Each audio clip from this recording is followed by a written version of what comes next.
Não, primeiro eu queria agradecer a doutora Rúbia, né, que gentilmente, né, se colocou à disposição para fazer hoje essa fala conosco. Agradecer, então, Rúbia, obrigado pela parceria aí, pela proatividade também de se colocar, né, à frente dessa atividade. Então, eu queria agradecer mesmo.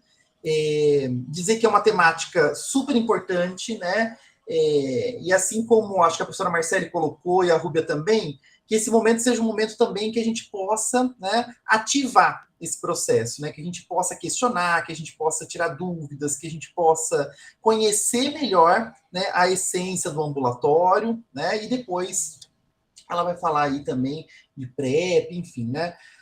Rúbia, fica à vontade, eu acho que o que você se sentir melhor aí na organização que você planejou, é o que, né, para a gente é indiferente, acho que vá da maneira que você se sentir melhor. E aí eu peço participação ativa depois, né, ou durante, aí a Rúbia que define como que prefere fazer esse trabalho, da participação dos nossos estudantes do PET. Então, eu passo a palavra para Rúbia agora. Obrigada, Pablo. Então, eu vou começar apresentando o ambulatório, porque eu pontuo algumas coisas que depois na outra apresentação são mais explicadas, tá? Mas se alguém tiver pergunta, pode mandar no momento mesmo, né? Pode mandar no chat ou erguer a mão, daí eu vou pedir a colaboração dos outros membros da coordenação presentes, né? Para me ajudar a ver, apesar de eu estar em duas telas, eu tenho um cérebro só. Então, aí, para não me confundir. E se algo for ser falado depois, eu aviso que vai ser falado depois. Caso não falar depois, vocês perguntam de novo, por favor, tá? Eu vou tentar olhar aqui, porque eu tô com a câmera aqui, mas meu áudio tá lá. Tá tudo certo assim? Dá para me ouvir bem? Beleza. Tranquilo, Rúbia. Manda ver. Tá perfeito. Obrigada. Dá Manda sim. mala.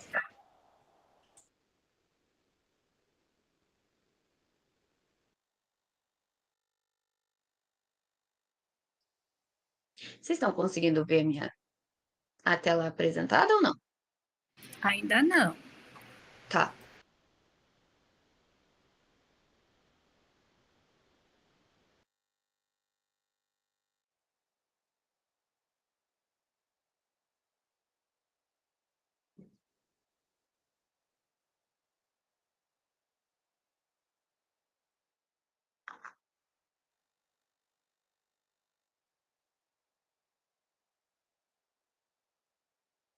Parece que a terceira vez vai ser a que vai dar certo. Eu tenho fé.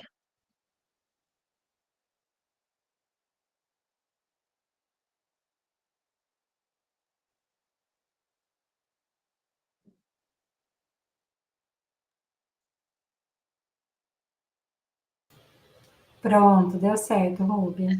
Certinho, Rúbia. Falei? Esse negócio aqui não tá me ajudando. Então, bora lá, galera.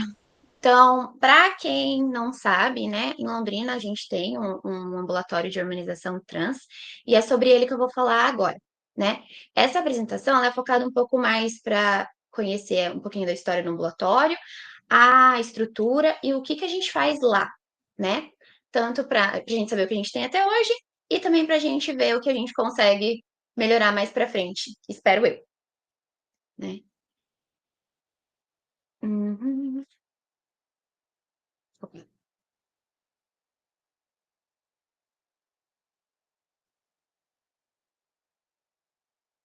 Ai, vai dar bom. Aí. Então, o ambulatório, oficialmente, ele existe desde 2021, né? Ele foi uma iniciativa da Residência de Medicina de Família e Comunidade, em conjunto, né, com a Prefeitura de Londrina, para que esse serviço fosse estabelecido, né? Ele acontecia antes de 2021 de uma maneira extraoficial, então, a partir deste ano de 2021, ele é oficial, né? Ele é lá no prédio do Centro de Referência Bruno Piancastelli Filho, que é um nome grande, mas que é o antigo CID, né? É o prédio que é o primeiro centro de saúde de Londrina, lá no centro da cidade, na frente da Sonquei. Para quem é de fora, às vezes, falar que é na frente da Sonquei ajuda um pouquinho mais, perto da Concha Acústica, né? Então, ali, o endereço oficial, né, é a Alameda Manuel Ribas, número 1, e o ambulatório funciona nas tardes, de segunda a quinta-feira. Então, segunda, terça, quarta e quinta, das 3 às 5 da tarde, né? Porque antes desse horário a gente está com o ambulatório de PrEP, né, com a mesma equipe. Então, por uma questão de logística, ele é dividido assim, os horários, né? E a gente usa até recentemente, né, e ainda atualmente, as salas e o centro de enfermagem do CTA, do Centro de Testagem e Aconselhamento, né? Para quem não conhece ou não sabe da história daqui de Londrina, né? Este prédio, ele já foi várias coisas, né? Primeiro centro de saúde, aí teve a época que ele ficou mais voltado para a vacina, acho que a 17ª já foi ali, se eu não me engano, a regional de saúde, e de um tempo para cá, ele é o prédio que a infectologia faz atendimentos principalmente de HIV e de tuberculose, né? Também tem a PrEP e a PEP, que a gente vai falar na próxima apresentação melhor sobre o que são essas duas modalidades, né? O que a gente tem de serviço para ofertar ali no nosso ambulatório de harmonização trans, né? A gente tem o acolhimento e a coordenação do cuidado pela enfermagem, né? O atendimento médico, exames laboratoriais, a harmonização em si. A gente tem disponível a testagem rápida e a PrEP, né, para os nossos pacientes, e a gente tem um atendimento em psicologia, em grupo e individual este ano, porém, eu já vou falar, ele não é fixo do serviço. Quem é a nossa grande equipe, né? Porque a gente oferta tudo isso, então tem um monte de gente para fazer. Não. A gente tem uma enfermeira, né, que é a Ana Elizabeth, então ela tá lá todas as tardes, durante a semana, mesmo quando a gente não tem um ambulatório trans. Porque o de PrEP também tem na sexta-feira com uma outra médica. De auxiliar administrativo, nós temos 2 emprestadas, a Luzia e a Jesuína, né? Que elas se revezam nas tardes, então não é sempre a mesma pessoa. De médicos, somos nós, residentes de Medicina de Família e Comunidade, e aqui eu aproveito para me apresentar, porque eu fiquei nervosa com a apresentação e esqueci. Então, meu nome é Rúbia Guimarães de Oliveira, eu sou médica formada pela UEM em 2022 e residente do 2º ano de Medicina de Família e Comunidade pela Autarquia Municipal de Saúde de Londrina, também preceptora do PET Saúde e Equidade, entre aspas, residente do GAT1, né? Então, somos nós residentes, principalmente os residentes do 1º ano, que fazem o atendimento médico lá. E a nossa representante técnica é a médica de família e comunidade, a doutora Beatriz Ampar, né? Que no momento está de licença. A parte do atendimento psicológico, como eu falei, ele é feito por graduandos de psicologia da PUC de Londrina, sobre a orientação do psicólogo Hugo Herbert, né? Logo, não é um serviço que é presente o ano todo, né? Ele depende da presença destes alunos lá, né? Anteriormente era feito apenas individual e esse ano eles começaram os grupos também. E a farmácia, né, que a gente precisa de dispensação das medicações, ela é a própria do prédio, né? Então, é a equipe local do centro de referência que faz a dispensação para todos os ambulatórios do prédio. Tá? Então, como que funciona o agendamento, né, a nossa agenda? O paciente, então, qualquer pessoa trans, qualquer pessoa que se identifique como trans, né, ela pode chegar na sua UBS ou em qualquer das 54 UBS de Londrina e pedir para ser encaminhada para o ambulatório. Ela pode pedir para qualquer pessoa, mas para encaminhar precisa ser médico, enfermeiro ou qualquer membro da equipe multi, né, antigo NASF. Então, por exemplo, se eu chego no UBS, a Mari que está lá, ela é enfermeira, eu falo, eu quero me encaminhar para o ambulatório. Não precisa marcar a consulta com o médico para encaminhar para o ambulatório. A Mari pode preencher o papel de encaminhamento, que a gente chama de referenciado, e encaminhar. O mesmo vale para o psicólogo, para a Nutri, para o Roger, por exemplo, que é o farmacêutico, né? A pessoa que aquele paciente tiver mais vínculo e expor isso pode encaminhá-lo, desde que seja membro dessas 3 categorias, né? Então, daí multi, médico ou enfermeiro. E aí, esse encaminhamento passa pela DRAS, né? Que é a nossa diretoria de regulação de vagas, que vai agendar no ambulatório. Então, daí a DRAS manda para a Ana e a Ana marca certinho o paciente lá no nosso prontuário eletrônico, né? Na nossa agenda. E é assim que acontece o primeiro encaminhamento, né? Então, a gente tem 4 vagas de paciente inicial por semana, tá?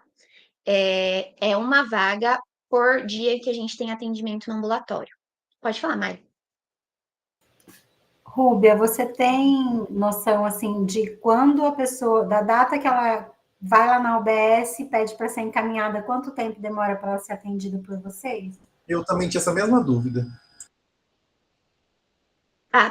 Tá. Geralmente acontece essa dúvida bem aqui, é bom que vocês já perguntaram. Mas geralmente olha, depende da época, mas a média é um mês, tá? Não é muito demorado, porque a gente tem a reserva da vaga inicial. Então, recentemente, nas últimas semanas, até tiveram alguns dias que não tiveram pacientes iniciais agendados, né?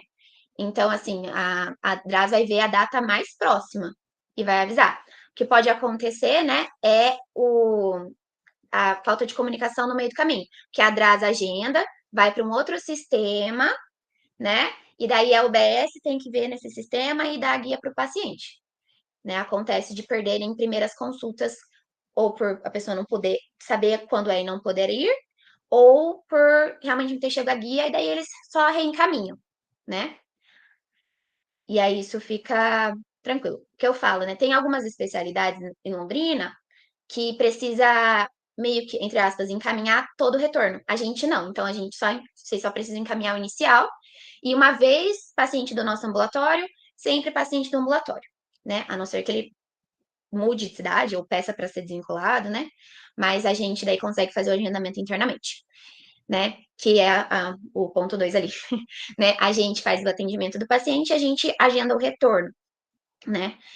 Como nós temos esse horário um pouquinho curto de atendimento, né? Também acaba que a nossa agenda, a tendência dela é inchar, né?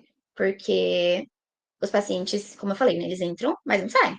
Então, a, é, isso é uma previsão, então a gente precisa rever um pouquinho isso também. Mas atualmente tá dando tudo certo, tá? Tá dando para levar. E aí, tá disponível, né, o ponto 3, para quem estiver lendo, tá disponível o atendimento da psicologia, né? Então, se o paciente fala pra gente, ou fala pra Ana, ou sei lá, estão conversando lá no corredor, vê alguém da psico, ele pode pedir para ser atendido, né? Se a gente identifica que essa pessoa precisa de atendimento também, e o pessoal da psico estava fazendo meio que uma busca ativa, que é ligar para os pacientes da semana para tentar ver a possibilidade de participar do grupo, né? E também está disponível a testagem rápida e o PrEP. É algo que ninguém é obrigado a fazer, mas a gente oferece, né? Em algum momento. Então, até aqui tranquilo? Tá, beleza. Aí, da parte da hormonização, né? Que o ambulatório chama ambulatório de hormonização trans. A gente primeiro faz a consulta clínica, conversa na primeira consulta, né? Aí a gente pede exames laboratoriais iniciais e o paciente retorna com esses exames para a gente avaliar a segurança de iniciar a hormonização. Então, pode ser que pacientes saiam. Tem alguns pacientes que já chegam com alguns exames, a gente precisa só complementar. Tem pacientes que podem sair com a medicação na primeira vez, ou ele tem que retornar e depois a gente inicia a medicação. Depende do histórico dele também, né? Só é importante lembrar que a gente lei assina um termo de consentimento livre esclarecido do ambulatório com o paciente, né? Que esclarece os possíveis efeitos colaterais, os efeitos esperados e os efeitos adversos da medicação, assim como a importância de seguir regularmente no nosso ambulatório com os exames, porque não a gente avalia e sim valoriza muito a clínica, mas os exames também são importantes, já que a gente está alterando a parte hormonal do paciente. Mari. Rúbia, eu queria saber, vocês atendem pessoas que legalmente são consideradas adulto, 18 anos para cima? Ou vocês já tiveram casos, por exemplo, eu acho que até nem pode, né, começar a harmonização antes disso, porque, enfim, se você pudesse falar um pouquinho como funciona isso, se vocês já tiveram pacientes que às vezes não, tipo assim, não sei se é possível, tá no ambulatório trans, por exemplo, vocês atendem criança, vocês atendem adolescentes, mesmo que não faça o processo de harmonização. E aí eu não sei se você pode falar isso agora, ou se você em algum momento vai abordar isso mais para frente, quiser deixar mais para frente, é só uma dúvida pessoal. Não, fica tranquila, ótimo que você perguntou, e eu acho que ia surgir mesmo. Eu acabei, acho que não. Eu nem tô lendo meus slides direito, tá, gente? Mas, enfim. É, fui eu que fiz, então eu lembro mais ou menos, tá. Mas o nosso ambulatório, ele recebe pacientes a partir de 16 anos, porque é a partir desta idade que se pode iniciar a harmonização, desde que acompanhado, autorizado, né? E no nosso caso, assinado o termo em conjunto com o responsável legal, né? E até lembrando, né? Eu vou mencionar isso de novo daqui a pouco, mas os adolescentes, pelo ECA, né, a partir de 12 anos, alguns lugares falam 10, eles têm direito de serem atendidos com sigilo em qualquer serviço de saúde, mesmo sem a presença de um responsável, né, de um adulto responsável. Então, isso é uma coisa importante de se saber, né? E a gente só vai quebrar o sigilo caso esse adolescente reporte para a gente algo que vai colocá-lo em risco, colocar a vida dele em risco, ou a vida de terceiros em risco. Então, esse é o único ponto de quebra de sigilo. Tirando isso, a gente pode atender separado. Então, geralmente, quando eu atendo, eu ofereço, né, a conversa em conjunto e a conversa só com o adolescente. Mas a gente pode começar a harmonização e aí o nosso atendimento no ambulatório a partir de 16. A gente teve um paciente semana passada de menos de 15 anos e 9 meses, só que daí a gente não começou a harmonização, a gente teve o atendimento e a conversa. Neste ponto também, a gente tem alguns pacientes que não se identificam como trans, e sim pessoas não binárias, né? E alguns também que não querem fazer harmonização. Então, a gente faz acompanhamento clínico, né? Mas, e até a gente teve um paciente que, por esse motivo, né, ele não queria usar harmonização e tudo mais, ele preferiu, por hora, não seguir mais com a gente, né? Mas, como eu falei, uma vez nós, sempre nós. Então, se em algum momento ele acha que, que a harmonização cabe no processo transexualizador dele, ele pode entrar em contato para marcar uma consulta novamente, tá?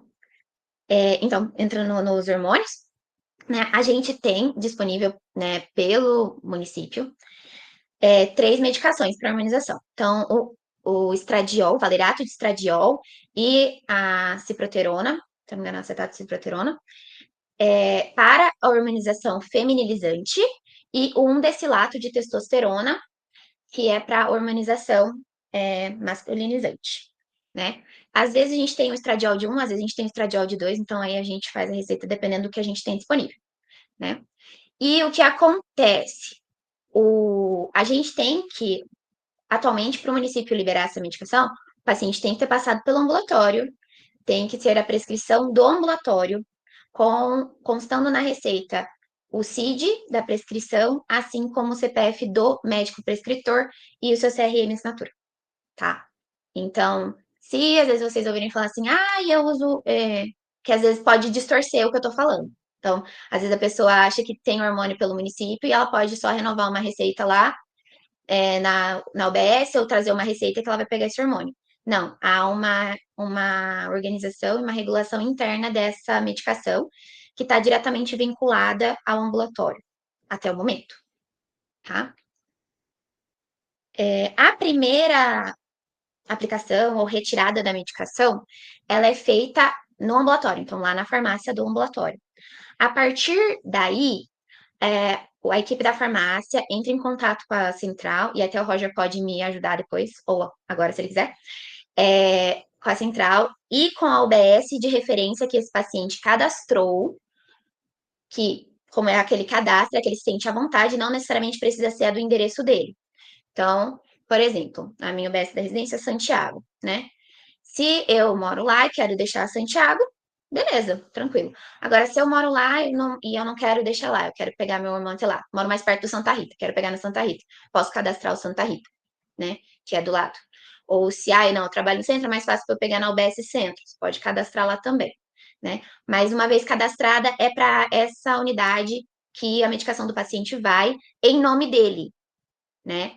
Então, é para não haver dispensação dessa medicação nominal para outra pessoa, né? Mas há alguns percalços. Se mudar de endereço, se mudar principalmente se mudar de endereço, eles têm que falar lá de novo no ambulatório para a farmácia fazer toda a comunicação de novo para mudar. E se o paciente não conseguiu retirar por algum motivo, aí eles também entram em contato com a farmácia do CID, né, ou lá com o ambulatório, para tentar resolver essa situação, né? Mas aí o paciente que usa a testosterona que é injetável, ele faz a aplicação a partir da segunda dose no ABS, e as pacientes que usam os comprimidos feminilizantes também retiram na UBS para a medicação ser feita em casa, né? Alguma dúvida até aqui? Rúbia, é uma dúvida de curiosidade mesmo. Vocês têm mais pacientes que fazem o tratamento de hormonização para femininização ou para masculinização? Cenas dos próximos slides. Ah, Aí só um minutinho que o Roger falou aqui. Os atendimentos para pacientes do ambulatório fica a critério dele. Isso aí. Então, vamos lá. Aí, já é o próximo slide, Mário. Mas assim, esse dado é de agosto de 2024, né? Porque, tipo, a gente tem uma planilha interna, daí a Ana ia ter que contar um por um, e eu não ia fazer ela atualizar isso de novo. Mas, em geral, não muda muito, tá? Então, em agosto desse ano, nós tínhamos um total de 202 pacientes fazendo acompanhamento com a gente, sendo destes 134 homens trans, né? E 68 mulheres trans. Então, assim, é quase 2:1 a proporção entre homens trans e mulheres trans, né? A gente também percebeu, né? A gente não tem números definidos, mas a gente percebe que há muita desistência de mulheres trans, inclusive na primeira consulta, né? Que temos poucos pacientes no geral que são adeptos à PrEP, né? E a gente já vai falar porque que isso é um pouco, a gente meio que franze a testa. Por quê, né? E a gente ainda, apesar de estar no termo, apesar da gente falar, apesar de a gente fazer os esforços, encaminhar para os grupos, a gente tem uma grande parte dos nossos pacientes que é tabagista, tá? E também a gente tem, eu já falei, os faltosos na primeira consulta. Teorias, né, especulações do porquê essa diferença de proporção entre homens e mulheres. A Deposteron, que era a testosterona mais acessível, ao longo desses últimos anos ela aumentou de preço grandemente, né? E a Anibido também não é barata, que é o andesilato de testosterona, além de ser uma medicação injetável. Então, o acesso, assim como a aplicação da medicação, é um pouco mais difícil para os homens trans, né? Enquanto as mulheres fazem uso de comprimidos, que muitas vezes fazem uso de anticoncepcionais, que a gente não precisa nem de receita para comprar na farmácia, né? Ou às vezes também há uma certa comodidade, às vezes passa com a gente, depois fica renovando a receita na UBS, e aí continua sendo dispensado, né? Ou também, às vezes, a gente, eu tô pensando, né? E fazendo essa hipótese de talvez também as mulheres talvez transitarem um pouco mais do que os homens em questão de endereço e município, tá? Mas esse último é só uma observação mesmo, né? A gente ainda não tem definido os motivos dessa desproporção oficialmente, tá?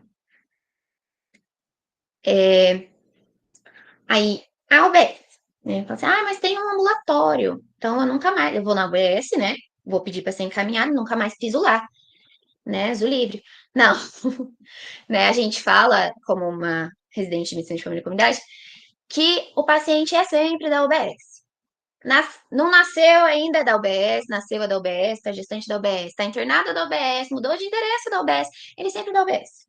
Porque lá é o ponto que o sistema de saúde vai enxergar ele. E lá é que a gente vai ter que alcançar ele, né? Então a gente sempre fala, mudou de endereço, muda esse endereço, deixa o telefone atualizado, né?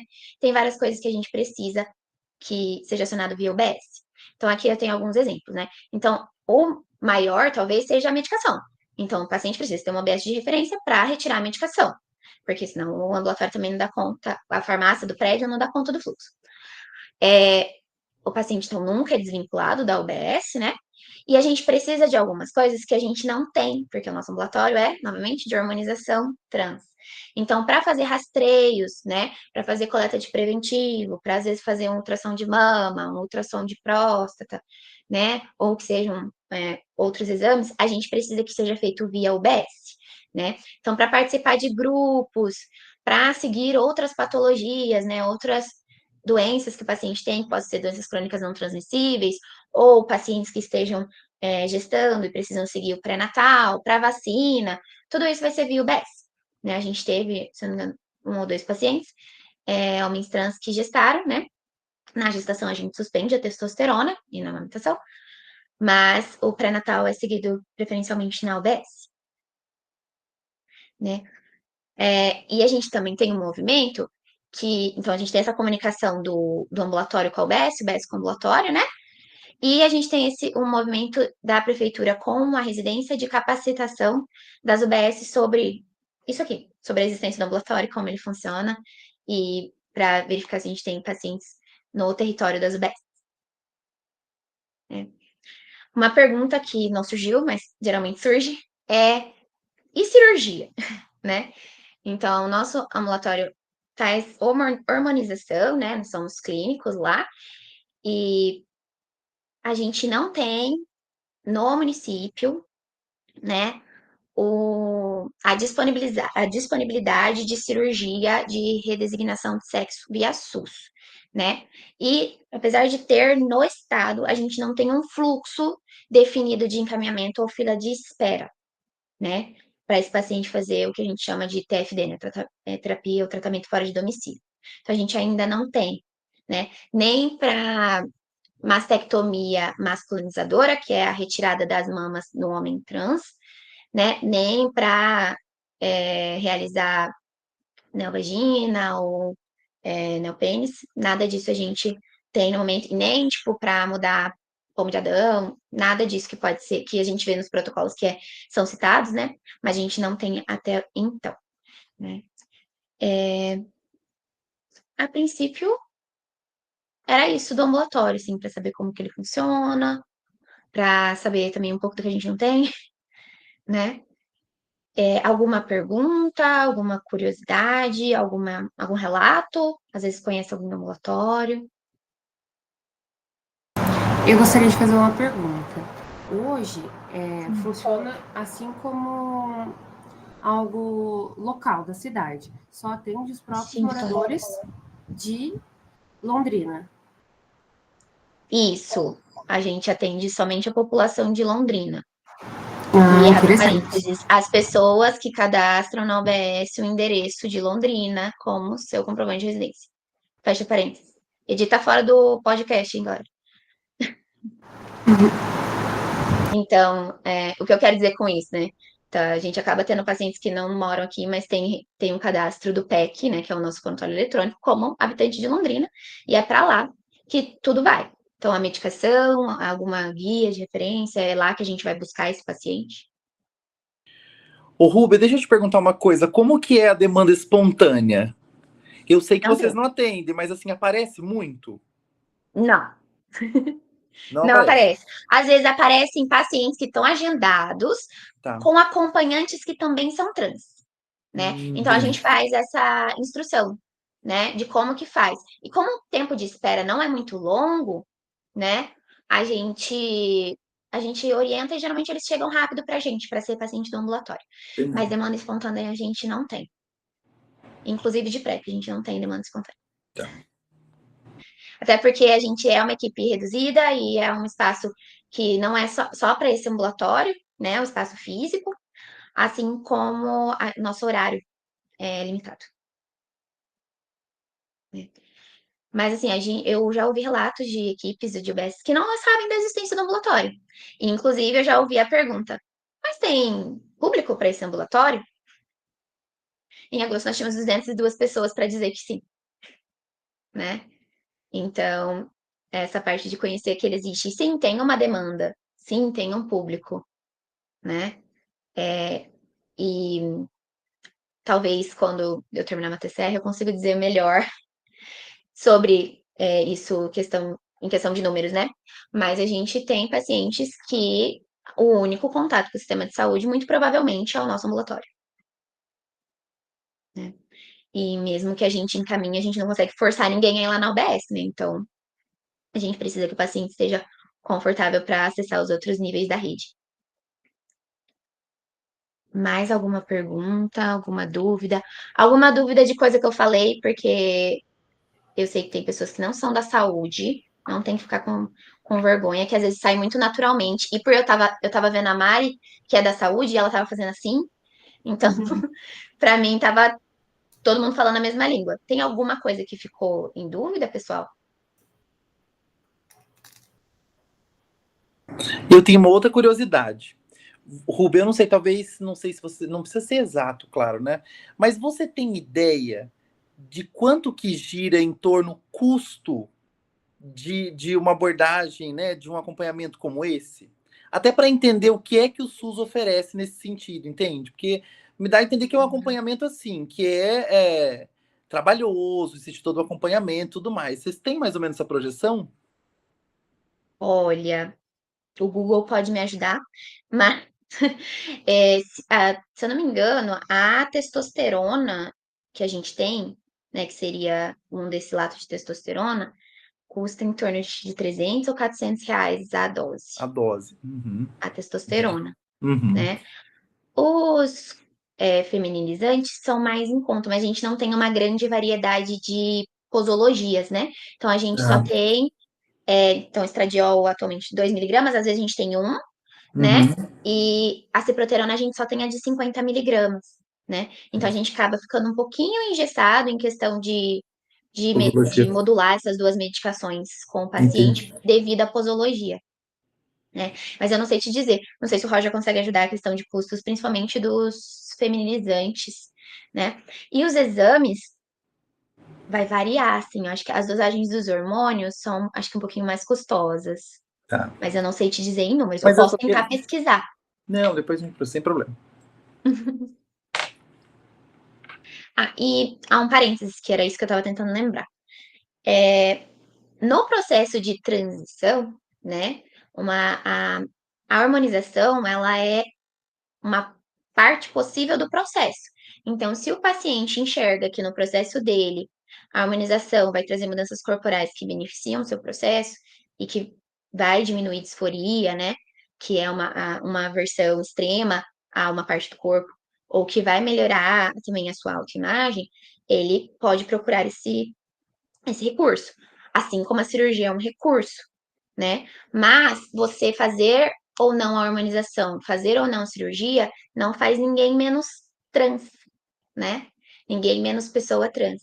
Então, às vezes, há esse conceito de que a pessoa trans tem que estar totalmente passável pelo seu gênero de identidade. E não é real, né? Então, assim, tem pessoas, então os pacientes, alguns, como eu já comentei, né, alguns pacientes no nosso ambulatório, que para o processo delas faz sentido, né, e é importante o uso da harmonização. Mas a gente não vai chamar de trans somente a pessoa que faz uso de hormônio, ou somente a pessoa que fez a cirurgia. Então, desde o momento que a pessoa se enxerga como trans, aquilo faz sentido para ela, e é assim que ela se apresenta para qualquer pessoa na sociedade, inclusive para o profissional de saúde, é assim que ela vai ser tratada. E lembrando, né, que quem não é do nosso GAT talvez não tenha tido acesso a isso, desde 2006, né, no SUS, a pessoa tem direito a ser tratada pelo seu nome social em serviço de saúde, sem necessidade de retificação alguma de documento. Inclusive, a gente muda na nossa base de dados e a gente coloca como nome social. Tem alguns pacientes que também têm o objetivo de retificar seus documentos, mas tem alguns pacientes que não, né? De novo, isso não torna ninguém menos trans, né? Só às vezes pode gerar um desconforto por questão de muitas coisas na saúde e na vida, né, serem vinculadas ao nosso CPF. E aí o CPF vai estar vinculado ao nome de batismo, né, ao nome de registro, que às vezes pode ser um nome mais masculino ou mais feminino, né? Então tem isso também.